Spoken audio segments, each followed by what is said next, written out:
Une ruche pleine à craquer, trop de locataires.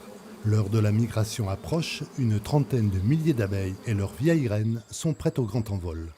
La petite ruchette est bourrée d'abeilles. À l'intérieur, il y a beaucoup de nectar, beaucoup de miel, donc tout est prêt. Tout va bien. Cette colonie, si je n'intervenais pas, pourrait essaimer très prochainement.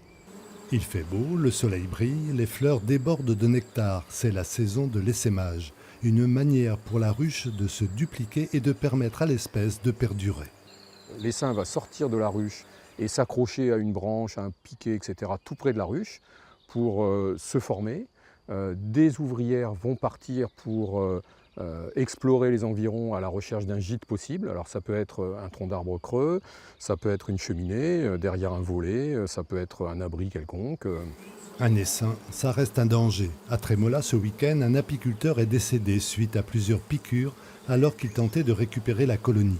Pourtant, la plupart du temps, l'abeille gorgée de miel au moment de migrer n'est pas agressive. Si c'est un essaim qui est installé depuis quelques jours, qui a subi une pluie par exemple, les abeilles ont un peu faim, elles vont être un poil agacées, hein.